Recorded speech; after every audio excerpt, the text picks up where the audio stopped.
for his head, brought the bridle with me, and I walked up from the last to the stands. So this is where the circuit to go anyway. I walked up, but the slagging that John Short gave me after that, yeah. So he probably knew, cocky little so-and-so, need to take him, but just a really good person, would have enjoyed him. And he worked for Jesse as well. Yeah. And then Johnny too. Johnny, great man, beautiful man. You know, just a really good person. Always, you know, and just so welcoming. And I suppose when my wife Paula came in the scene from a non-racing background, you know, like that, really welcoming to her, and like they're a great family. But Johnny is just such a good person. So no, they were, yeah, it was lovely to think it meant so much to them, and think of them at home in that moment when we were in Cheltenham, you know, living it up. But it meant a lot back home. And how much admiration do you have for Jessica Harrington, for whom you rode for so many years, given her great losses and the struggles that she's had in recent years, and the way that she just keeps reinventing and just doing better and better and better? She's unbelievable, unbelievable. You know, as you say, the personal struggles she's been through, obviously lost Johnny, you know, but always going forward, moving forward. Her jump string shrinks and her flat string thrives. You know, she battled cancer, she came through that. You know, she is an amazing woman. But I remember falling off Moscow in the Tingle Creek in 2002, I think it was. And as a reflection, we were all sprawled at the ditch down the back, and I kind of landed in on top of him, and Moscow ducked and I fell off him. And, you know, I said to her years later, I said, it's funny, I said, you never said a word about it to me. Like, she never questioned me for it. And I said, you know, if that happened in the last 10 years of my career, I wouldn't have come off him. And I said, you never said a thing. And she said, I didn't need to. She said, you know, just a really good person. Didn't need to. And we shared the taxi home, and there wasn't a word about, as regards, she didn't question it.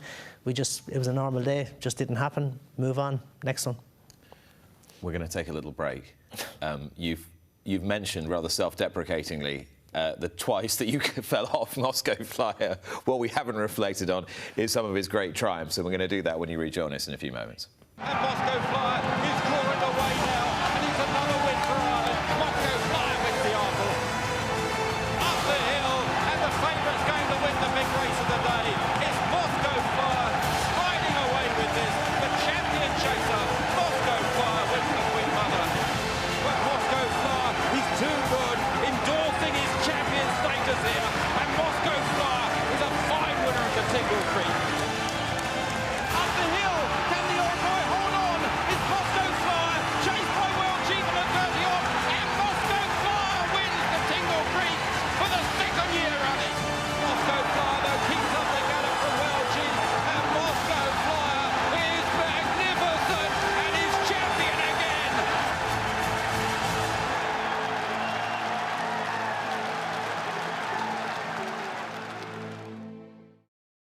Poor Barry Geraghty, we keep taking the guilt off the gingerbread. You're Frankie Dettori. You didn't try that again, did you? Not after that one. I nailed it in Sandown after that Tingle Creek. I shouldn't have done it again after that, though. But you were all right, and he was all right. That was the main. Oh, God, yeah, but sure, you don't do a Frankie Dettori and a loser. So, yeah, when I was on a winner, it didn't matter. Whenever you're asked about the best horse you've ridden, and people say, well, obviously it was Sprinter Sacre, you're very careful not to throw Moscow Flyer under the bus. Why? Moscow Flyer, he went 4 years unbeaten, and his final year on that winning sequence is the Tingle Creek. You know, he won everything. He won at Cheltenham, he won at Aintree, but his Cheltenham performance beating Wild Chief, I know Azertium dropped his hind ones in the water jump, but he actually dotted up that day. You know, he only ever did as much as he had to do. But like, look at him, you're just going through the motions on him. Like, you're giving him a tap, hands and heels. Like, he's dossing away, and he's just coasting his way home.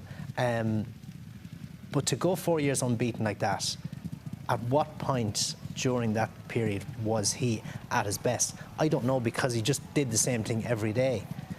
But there's no doubt that he was, because he kept winning. So there was days he was unwell, I'm sure, or not at his best, and he still wins the same. So, no, I suppose visually he didn't excite you the way that, we don't want to look at that again. He didn't excite you the way Sprinter Sacre would, but like, I knew there was how much there was in the locker, especially said the day in the Tingle Creek. Like, he actually won with his ear pricked. and he's waiting for them up the straight. That's a great feeling when you're going down to the last and you're pushing one and you can feel him just growing underneath you. Give it a foot and he's dusting away up the hill again. I want to have a look at that Tingle Creek again, because that was the 2004 Tingle Creek. I still reckon one of the best horse races I've been present for, and the place went nuts. That winner's enclosure at Sandown was something else that day, wasn't it? Oh, absolutely. And it always is. The Tingle Creek is a great meeting. I remember winning it on Deafy Desai in my final year and you know, saying in the interview afterwards, you know, this is, if jump racing has classics, this is one of the classics. It's a brilliant race, and it's just such an amphitheatre, both on the racecourse but also in the winner's enclosure and the way people gather. But there was a big turnout that day, and there were, God, I'd say there were 15 deep at the winner's enclosure, and yeah, it was brilliant. But like, you had the 3 horses lined up, and they all turned up. They all had their go, and obviously it was great to come out on top. And do you think that there's a bit of you that has so much reverence for this horse because he was with you as your career went from, say, 4th gear to 6th gear, and he was with you all the way through, going from being Barry Geraghty, very good jockey, to Barry Geraghty, elite rider in every Grade 1 race? Oh, he was my flagship horse in my early days, there's no doubt. But he was a superstar. He was, you know, as I say, visually, it's a bit like footballers. I said, you know, he's if Sprinter Sacre was Thierry Henry, he was style, he was quality, he oozed confidence. Everything about him was style. Moscow was Wayne Rooney, a bit of rough and tumble, but equally effective. Like Sprinter was amazing as well. Don't get me wrong for a second. I never sat on a horse who would give you the feel that Sprinter would give you. I've never jumped a fence on anything like him. Like, I'm talking up Moscow because you probably, I feel you have to win the audience if you like with Moscow, because it's not as obvious. But Sprinter, say, winning as Arkle, and he pings the ditch. He goes in, I think, 2 lengths down, and he comes out nearly a length up. Like, he's just, I never rode a horse with the natural ability just to pick up and touch down. He was Ferrari. Can you remember the first time you felt that, where you thought, holy, this is off the scale? I suppose in his novice hurdles, I remember riding his bumper in Ascot. I hadn't sat on him, and they were all talking about this horse, and he won a bumper, a short head from Ruby, one of Paul Nichols's, and he was the talking horse of the day, and I think Ruby got a great kick out of him, nearly turned him over. But then when he went jumping the following season, you know, how he would attack a hurdle, how much scope he had, but also how athletic he was. Everything just seemed to be so easy. Now, you would often get that feel from a horse when he went to maybe being a doubtful stayer, because they're just full of exuberance. So you think this, it could be, yeah, he could be. And he went through his novice season. Actually, I didn't ride him in the Supreme because I rode Spirit's Son. I rode the 2 of them work 10 days before Cheltenham, and Sprinter had an interrupted time of it, and he actually blew up in the piece of work. So that said, right, well, I can't ride Sprinter, I have to ride Spirit's Son, because he put in this massive piece of work. Anyway, they finished 2nd and 3rd in the Supreme, but I knew on the back of that what we had for next year, and yeah, big things were expected when he went chasing, and he delivered. He certainly did. I remember the match between him and Pedlar's Cross at Kempton. Yeah. And Donald McCain getting incredibly angry with me because I said, well, you know, this is going to be completely one-sided, and he had his champion hurdle runner-up and just completely demolished him by 16 lengths. I know, yeah. And did you know going into that would be the result? Do you know, I remember chatting with Donald before, and Donald's someone I would always get on really well with, and you'd talk candidly with. And, you know, there were the 2 big superstars coming through, and Donald was there waiting for Jason's saddle, and I'm there with my saddle waiting for Nicky, and I just wished him best of luck. And I said, you know, this isn't their biggest day. You know, I suppose I was myself and trying to mind my horse. This isn't their biggest day, said Donald. And he says, you look after your fellow when he comes off the bridle. I said, oh, you won't be coming off the bridle, Donald. So no, and he didn't. But that's how much belief we had in the horse. And I felt kind of crushed for Donald that this was his pride and joy. Yeah. This was his champion hurdle runner-up and his Cheltenham Festival winning novice hurdler. And he was just being completely destroyed by this beast, the like of which we probably never see again over that distance. Yeah, but that's how I suppose And it was funny, it was only when I said it in that moment that I kind of recognised myself, no, well, that's actually what will happen here. But before then, you're kind of conscious that, you know, Pedlar's Cross will go hard, you know, and I suppose you're trying to work out what way it's going to unfold. And you don't want to be flat to the boards and something silly to happen. You step into one, make a bad mistake, fall, you know, get injured or anything. You're just protecting them. And I was looking to protect them. And when I said it to Donald, like, it wasn't anything I'd given any thought to. You know, I was just thinking we both need to protect our two horses here because these are special horses. But yeah, behind it, I knew where I was with him. This is the peak Geraghty Henderson era, you know, before you went and took the job for JP after AP's retirement. Tell me about your relationship with Nicky Henderson, why it worked. Brilliant man to work with. I first rode for Nicky when I was a 3-pound claimer. I rode Gios, was second in the big handicap in Leopardstown in January. The Pierce Hurdle or Ladbrokes, it could have been then, but and obviously you grow up as a fan of Nicky Henderson, remittance man, great horse, you know, but a brilliant person as well, and you can see that in his interviews. And maybe the connection with Jesse probably opened a door or two for me there. But when I did get the job for Nicky, and I'd ridden a good bit in the interim on occasions for him, but always just a great person. And I suppose we probably had similar values. You know, horse come first, like that case of Sprinter Sacre. You know, you're trying to protect your horse, look after them. And you'll see that with Nicky when he's, you know, he gets pigeonholed for ducking a race when it doesn't suit where the horse is at that time. So I suppose I've always connected really well in that, you know, you look after your horse, but probably both drawn to the quality rather than the quantity. But just, a really generous, kind person. Brilliant horseman, and like I lived with him for a year. The first year I started with him, I stayed in the house, and yeah, open house, come and go as you please. Just, yeah. That 2012 Cheltenham Festival was the special one, wasn't it? When he had 7 winners. Was that the peak moment for your partnership? I suppose so.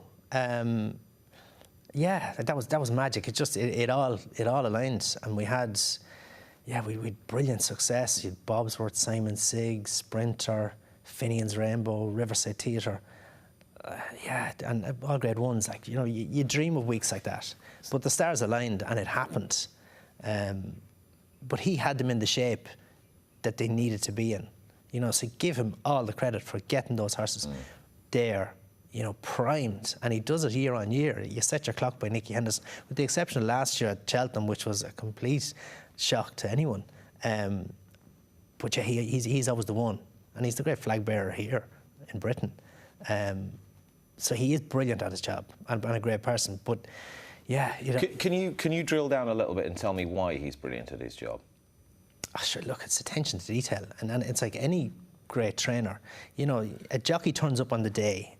You obviously you have your stuff that you've done in your own mind. You've prepared yourself. You know your form. You know what you want to do, but he's working with a horse, you know, and he has to work out what this horse needs.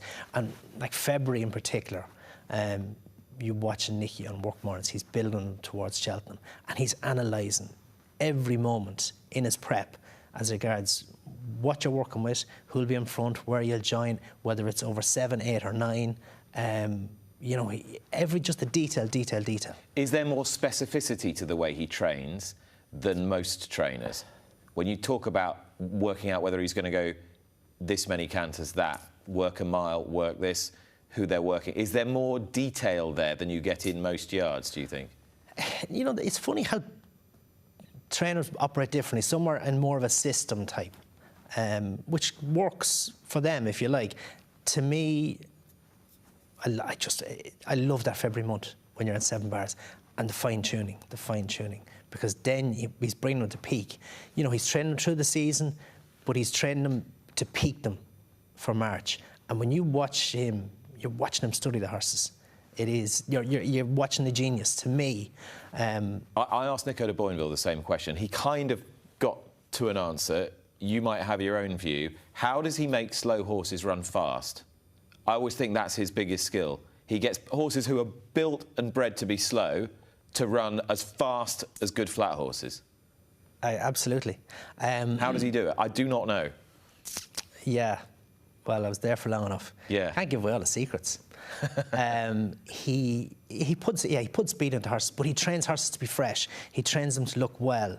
Again, like I talked about February, he's peaking them. So he's raising their game.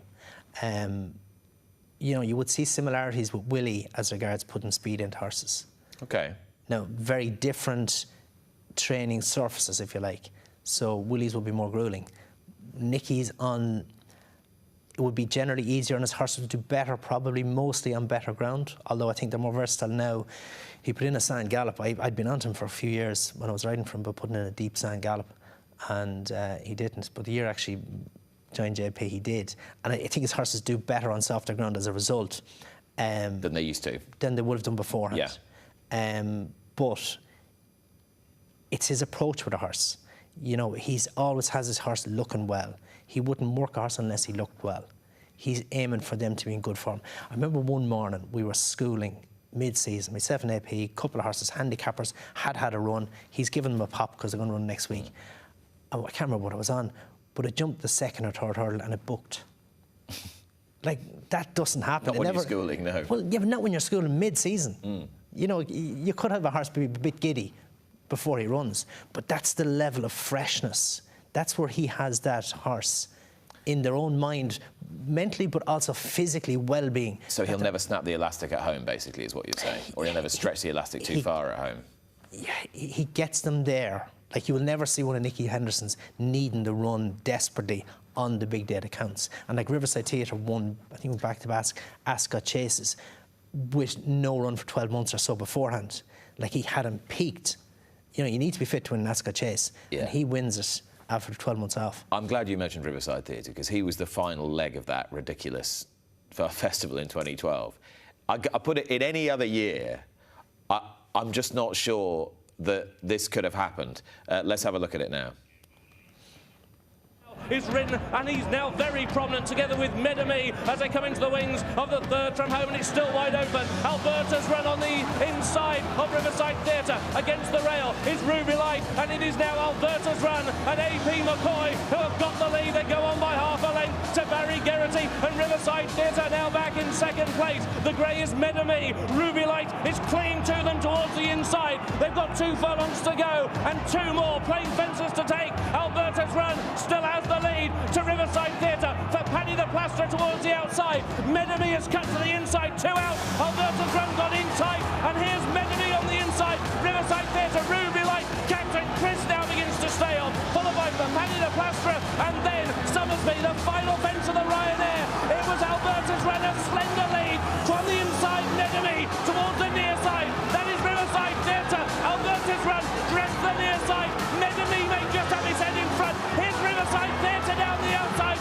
Riverside Theatre is up in time, and Riverside Theatre has taken the Ryanair and gives trainer Nicky Henderson his 6th winner of the meeting, and it's 5 for the festival for Barry Geraghty. Riverside Theatre takes a thriller for the Ryanair.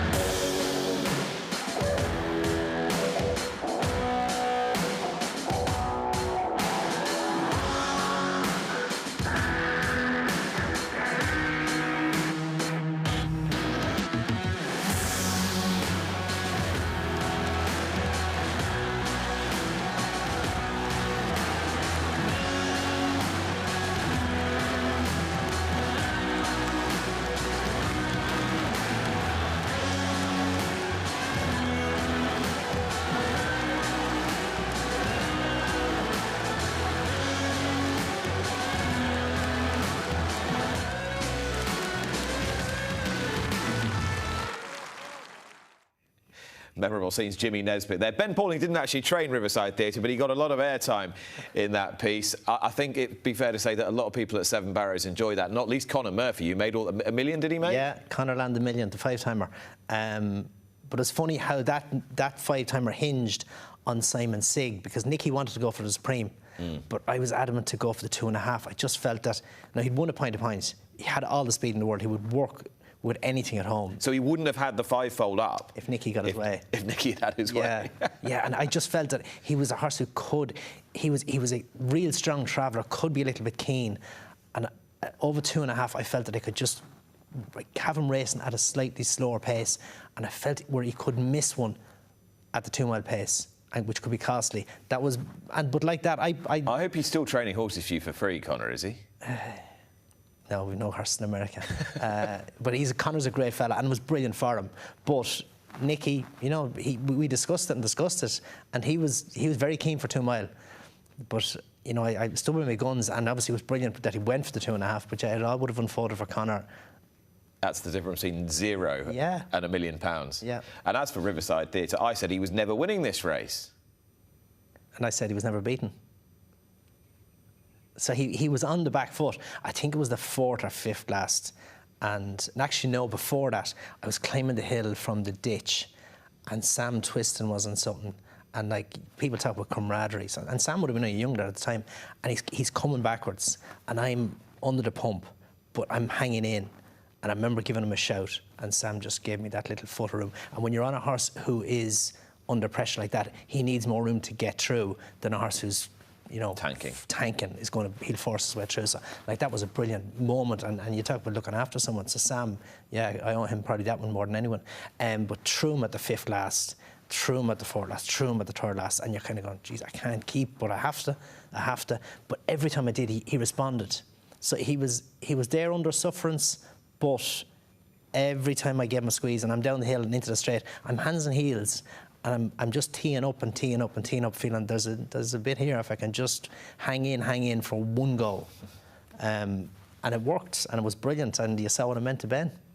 Yeah, absolutely. And the whole atmosphere at Seven Barrows must have been electric. In 2014, when AP McCoy retired and a vacancy suddenly became available to ride for JP McManus, how quickly did it become apparent to you that you were the next name in the frame? Well, I suppose I'd ridden Jesky and more of that. The 2 second strings, Stairs and Champion at Cheltenham. I'd won the Irish National for JP and shut the front door. AP was suspended, I think. But I rode my second festival winner was for JP, was You Never Walk Alone in 2003. So like, yeah, the association had been there for years. Forever, yeah. So whether it was a case or not or what, wait and see. I had a broken leg then. I broke my leg and missed entry. So I was sidelined as all of this was happening, if you like. But yeah, no, we got talking then during the summer, and you know, it probably came at a good time. It did. No, probably. It did come at a good time for me as regards I was 35. I had been commuting over and back full time, and my supply of rides was English based. It was all for Nicky, because where before I would have had a good mix of Ireland and England, like I won in Paddy the Plaster or Big Zeb. You know, I was having Irish success, but the longer I was with Nicky, the more it became, I suppose people weren't using me as much in Ireland because you were more British based, effectively. You couldn't get you when they wanted you. You know, you weren't available at Cheltenham because you were tied up with Nicky, which was, I could understand. But it meant, I remember sitting at home on a Sunday and Leopardstone's on, and I'm sitting at home watching. I'm sure I could have ridden 1 or 2 for the sake of it, but I wasn't. But I didn't have a good horse, so yeah, that was the opportunity. So I had the chance of having both worlds riding for JP, and yeah, it fitted really well. And it was a brilliant move on that regard. I suppose Nicky probably was going through a little bit of changing of the guard, if you like, with horses too. And Sprinter had, you know, he was 2 years gone at this stage. Yeah. You know, I didn't see Sprinter coming back. Like, would that have changed the situation? Possibly not, but I might have tried to put in a clause if I can ride Sprinter as well if I thought he was going to come back. But I'd given up hope on him. If you had your time again, would you have gone back and said, "Oh, sure, yeah, you'd love to." But it was beautiful how it worked out as well, because Nico did all the early stuff with Sprinter. You know, if anyone was going to ride him, he did deserve it. You know, and it was brilliant for the whole outfit. You know, Caroline Moulds, for Nicky, for everyone. You know, you couldn't but be delighted for them. And I remember checking myself on that day, watching him win the Champion Chase. You know, how does this feel? And thinking, no, this is good. And actually, really genuinely delighted for them. I suppose I'd been around the game long enough. You know, you can't, you know, you can't expect every party to be yours. You know, and it was good for them, and I'd moved on to my thing. And I suppose I was never a person to look back. You're moving forward, you've done your thing, and it was working. you know, and I had brilliant success then for JP, Bouvier, champion hurdle, Epatant, champion hurdle, Defi de Soy. Like, we had great days as well. But it was great to have the success in Ireland and to be riding as well for Irish trainers who I'd have grown up riding for. So yeah, it was a good change. But Sprinter was magic. He was magic, but it was brilliant for him to see him come back and do that. Lossiemouth has been declared for the Mares' Hurdle. Lossiemouth has been declared for the Mares' Hurdle. I don't think, given the sort of the way things have been moving in the last few days, that'll come as a massive surprise to you, but she will be in the Mares' Hurdle and not the Champion Hurdle. Is that roughly what you were expecting? I think everyone was reading between the lines. Rich Ritchie sent out the warning shot during the week, and you know, I'd say they're right. You know, she was beaten fair and square at Christmas. It's brilliant that Brighter Days Ahead has gone there, but Brighter Days Ahead has, you know, she has put herself in the picture for the Champion Hurdle, where Lossiemouth's form, you couldn't say has put her in the picture for that. So it's the right decision, I'd say. We're going to discuss that a little bit later with our guests that are going to be joining Barry and me. Before we break, Barry, I just want to wrap this up by asking where you're at now, 5 years on from your riding career. I mean, you still haven't changed a bit. You've added to the already sizable family. So what's the age range between your eldest and your youngest now? 19 to 22 months. 19 to 22 months. And how is Paula? Paula's good. Yeah, she's good now. She's busy. And obviously, I'm very fortunate that she does such a brilliant job with everyone at home, kids, house, everything, that I can be heading to Cheltenham and heading to places and over here this morning. So, yeah, no, it does amazing. So, no, I'm very fortunate. And how's the young stock, the producing of horses? Not many people who produced a Gold Cup winner in Bobsworth and a Champion Hurdle winner in Constitution Hill. Yeah, brilliant. And Bobsworth, like, both of them were probably good bargains. Bobsworth particularly, he was only 20 grand. But thankfully he gave me plenty of payback from the saddle. But Constitution Hill, it's magic. It's great to be involved and to have our kids there. The year he won the Supreme, Paula, the kids, they were all over. And to be in the winners' enclosure, I'd never, you know, you've no expectations of where life is going to take you or what's going to happen. Or I would never have thought for a second I'd be standing in the winners' enclosure in Cheltenham with my family around me, and we're all pumped watching this superstar. So that was a really special day. Yeah. So you can actually enjoy it all together rather than... Yeah, just about me, if you like. Yeah. Like, they were involved. And actually, I rode them as well, which was... Every single one of them? Yeah, well, the fourth one wasn't born at the time, so she'll have to bring out the 7 barrels for us to sit on them. But yeah, they all had a go on them. Reen was 5, Orla was 9, Schiffer was 13. But that's how gentle he was as a youngster. And it wasn't my idea to put them up. Orla was the one who was instigating it. And like, you go and do thousands of Cheltenham previews. You've got all the work that you do trying to analyse races, talk about races, and obviously all anyone's talked about is, well, is Constitution Hill as good as he was? Is he going to win? I mean, it puts you in an invidious position. You're never going to tip against this horse, are you? Even if he... Well, I wasn't very fortunate.